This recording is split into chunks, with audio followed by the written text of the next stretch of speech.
Taong 1994 sa isang tahimik na baryo sa Candaba, Pampanga. Isang dalagang nasa 19 years old ang mabilis na isinugod sa ospital matapos itong mawalan ng malay sa loob mismo ng kanilang bahay. Ayon sa mga unang balita noon, aksidente lamang daw ang nangyari. May ilan pang nagsabing inatake lamang ito ng matinding karamdaman kaya ito namatay. Ngunit habang lumilipas ang mga araw, ay naganap pa ang kasal ni Dan Macob at Carla Paras na kapatid ng namatay na dalagita. At ang dalagitang iyon ay si April May Paras. Ang mas nakagugulat, hindi siya natagpo ang mag-isa nang mangyari ang insidente. Kasama niya sa bahay ang kanyang nakatatandang kapatid na si Carla at ang asawa nitong si Dan Macob noon. Isang lalaking halos sambahin noon ng maraming tao sa kanilang lugar dahil sa kanyang magalang na ugali at malinis na reputasyon. Ngunit habang nakaburol naman ang labi ni April May at habang nakikiramay ang mga kapitbahay sa pamilya, may isang lihim na unti-unting nabubuo sa likod ng mga nakaluhang mata at mga paawang salita. Dahil sa likod ng simpleng kwento ng isang dalagitang namatay nang wala sa oras, ay nakatago ang isang katotohanang napakahirap paniwalaan. Isang katotohanang magsisimula 4 na taon bago ang kanyang kamatayan. Ito ang kaso ni Carla, Dan Macob at ng dalagitang si April May, mga kaibigan, taong 1991. Nang unang dumating sa buhay ni Carla, ang lalaking magpapabago sa takbo ng kanyang kapalaran. Kaya ganito ang simula. Sa isang baryo sa Candaba, Pampanga, nakatira noon si Carla kasama ang kanyang pamilya. Isang simpleng dalaga si Carla na kilala ng mga kapitbahay bilang masipag at marespeto. Katulong siya ng kanyang ina sa pag-aasikaso ng maliit nilang tindahan habang ang kanyang amang si Mang Roberto ay namamasukan bilang tagapangasiwa ng palaisdaan na pag-aari ng isang mayamang pamilya sa kabilang barangay. Kasama rin nila sa bahay ang bunsong kapatid na si April May. 16 years old pa lamang noon si April May. Maganda, masayahin at kilala sa kanilang baryo dahil sa pagiging palabati nito sa lahat ng taong kanyang nakakasalubong. Madalas nga itong biruin ng mga kapitbahay na balang araw ay siguradong magiging muse ng kanilang barangay dahil sa taglay nitong kagandahan. Tahimik lamang ang buhay ng pamilya. Isa iyon sa mga baryong halos magkakakilala ang lahat. At dahil magkakakilala ang lahat, mabilis ding napansin ng mga tao ang pagdating ng isang bagong mukha. Ang pangalan niya ay Dan Macob. 26 na taong gulang noon si Dan. Matangkad, maputi at mahusay magsalita.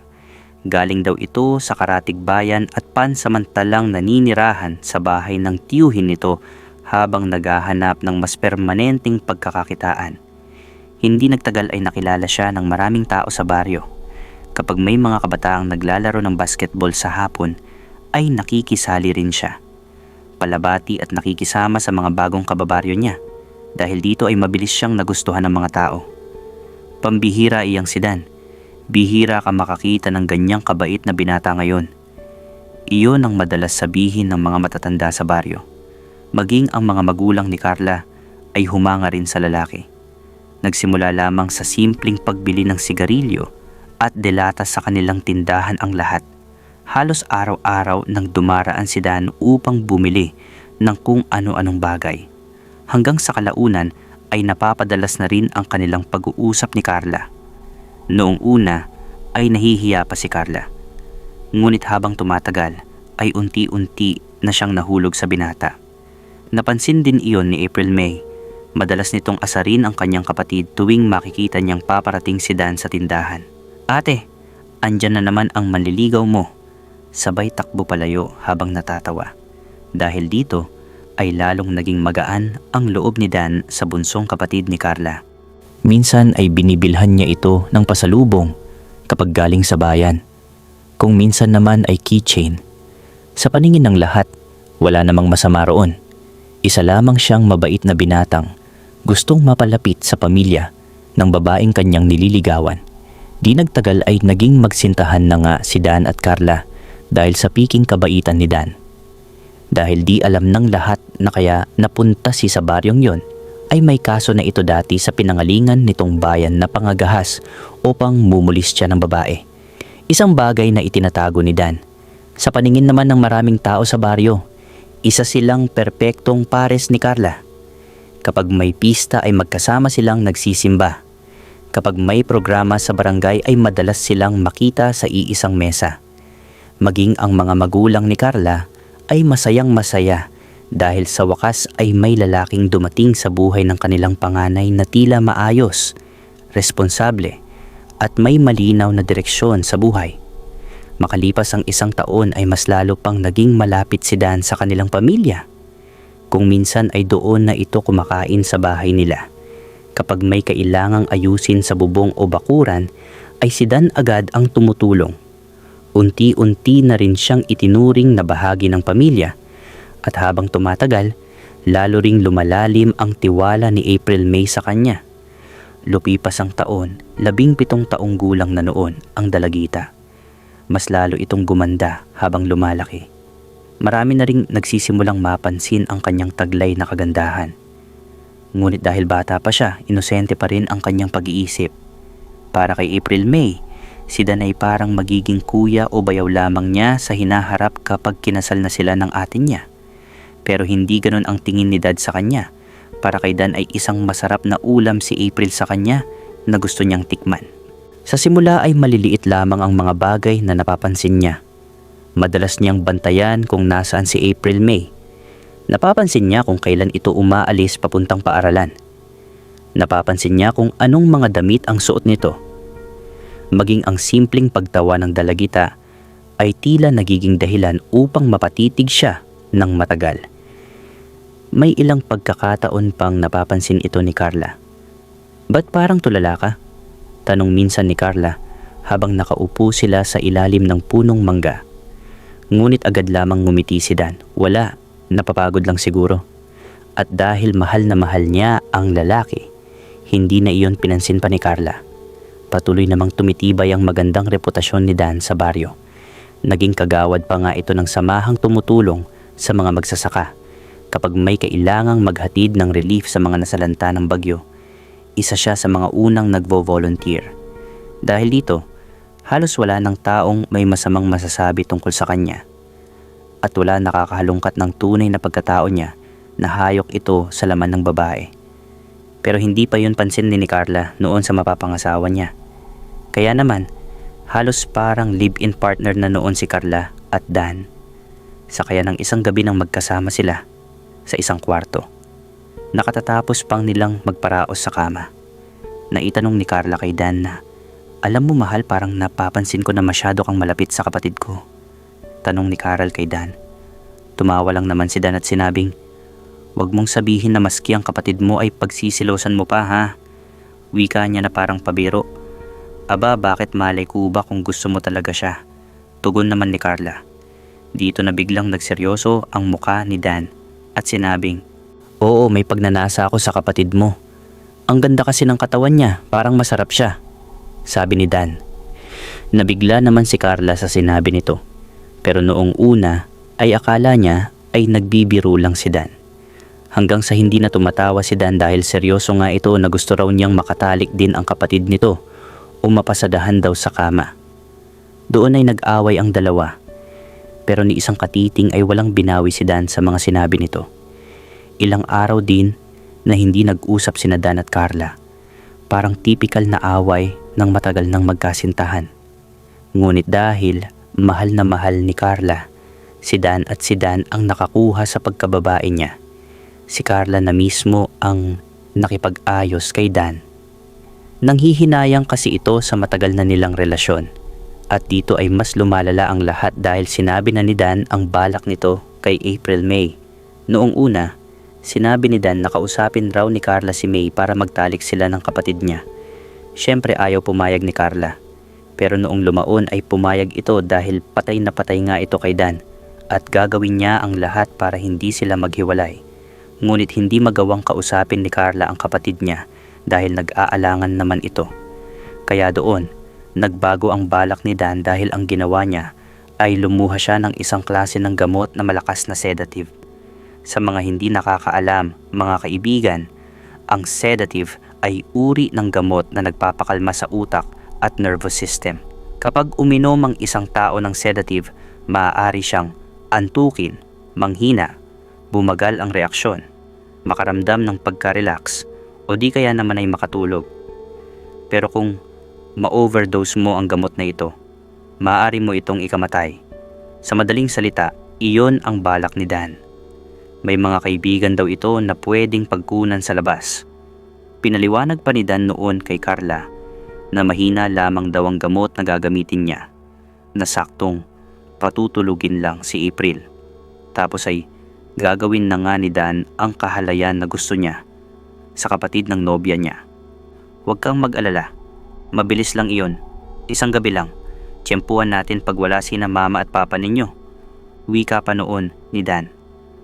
Umayag noon si Carla na parang naimpluwensyahan na rin sa kademonyuhan ni Dan, kasi sino ba naman ang kapatid na papayag na maghahasa ang kapatid niya? Hanggang sa dumating nga ang gabing hinihintay ni Dan at Carla. Wala doon ang papa at mama nila, silang tatlo lang nila, April, May. Pumunta kasi sa lamay ng patay ang mga magulang ni Carla. Kumain sila. Pagkatapos noon ay inaya nila si April na mag-inom ng beer. Kaunti lang daw para makapagkwentuhan sa buhay-buhay, kasi nga malapit na rin ang kasal ni na Carla at Dan noon. 19 years old na si April May dito. 1994 na ang taon. Si Carla mismo ang nag-abot ng baso ng beer sa kapatid nito na noon ay may nakalagay ng sedatives. At ayon nga sa kwento ni Carla sa husgado, wala siyang kaalam-alam kung gaano karami ang nakahalong gamot sa beer na inabot niya sa kapatid niya. Dahil ibinigay lamang iyon ni Dan na nakabuhos na ang beer sa baso na iniabot sa kanya. Pagkatapos ay ibinigay naman sa kapatid. Sa madaling salita, 2 baso lang ng beer ang nainom ni April May hanggang sa nawalan na ito ng malay. At ito na nga ang salaysay ni Carla sa korte na naganap daw. Matapos mawalan ng ulirat si April May dahil sa kababuyan ni Dan, ay isinama niya si Carla sa loob ng kwarto noong hinahalay niya ang kapatid ng fiancé niya. Mas ganado raw si Dan sa kama o sa gagawin niya kay April May kung nanonood si Carla. Kaya sa kagustuhan pa lang ni Dan na ganoon, ay halata mong may saltik sa ulo pala si Dan o siraulo na nga. Napanood at nakita raw ni Carla ang lahat ng pangyayari habang nilalawayan ni Dan ang buong katawan ng kapatid nito at tuluyan nang biniyak ang pagkababae ni April May. Sa plano ay naging mabilis nga ang nangyari, tulad ng sinabi ni Dan. Pero nang di nagtagal ay kinabahan na si Carla ng gabing iyon noong habang binibihisan na nito ang kapatid niya. Matapos babuyin ni Dan ay hindi na iyon nagigising at parang wala ng pintig ang pulso. Kumbaga, parang tumigil ang function ng nervous system nito. Dito na sila humingi ng saklolo at naitakbo nga sa ospital si April May. Pero ang masaklap ay dineklarang dead on arrival na siya sa ospital. Nang tanungin ng mga tao kung ano ang nangyari, iisa lamang ang sagot ni na Carla at Dan. Isang aksidente. Iyon lamang ang paulit-ulit nilang sinabi. At dahil walang agad na nakitang dahilan upang pagdudahan ang kanilang kwento, marami ang naniwala, ngunit hindi lahat. May ilang taong nagsimulang magbulong-bulungan na para daw imposibleng mamatay sa sakit si April dahil napakabata naman nito at wala naman itong sakit na nababalitaan nila. Kaya may ilang detalyeng tila hindi nagtutugma sa kwento nila. May ilang kilos ni na Carla at Dan na napansin ng mga taong matagal nang nakakakilala sa kanila, na para bang hindi naman sila umiiyak o hindi sincere ang mga kilos nila sa lamay ni April. Pero natapos din ang lamay at nailibing si April na walang nakaalam ng tunay na nangyari. At makalipas lang ang 1 buwan ay nagpakasal na nga sina Carla at Dan Macob na parang walang nangyaring masama sa pamilya. Pero sinong mag-aakala na ang mag-asawa ring ito ang magtitiklo sa kanilang ginawa. Nang isang araw na umuwi si Carla sa kanilang bahay, ay marami itong pasa sa katawan na nagsusumbong sa ina nito na binubugbog na raw siya ni Dan. Ibig sabihin ay lumabas na ang totoong ugali ni Dan matapos lamang ang kasal nila ni Carla. Galit na galit noon ang ama ni Carla dahil hindi niya lubos akalain na ganoon pala ang lalaking pinatuloy nila sa kanilang tahanan at pinagkatiwalaan nila. Hindi naman kumilos ng padalos-dalos ang ama ni Carla. Kaya pumunta sila sa pulisya para ipablotter si Dan Macob. Noong una ay ayaw pa ni Carla na pumunta sa himpilan, pero natakot na lamang siya noong sinabi ng kanyang ama na papatayin na lang daw nito ang asawa niya kung maulit pa ang pambubugbog sa kanya. Ngunit noong dumating sila sa himpilan ng pulisya, nang banggitin ang pangalan ni Dan Macob, ay dito na lumabas na may record na pala ito dati ng blotter noon tungkol sa pananakit o pang-aabuso sa babae sa bayan na pinagmulan niya. Sa di malamang dahilan, noong nalaman iyon ni Carla na demonyo pala ang lalaking kinahumalingan niya, ay bigla na lang niyang sinabi ang lahat ng katotohanan tungkol kay Dan, na maaaring si Dan pala ang may pakana ng pagkamatay ni April.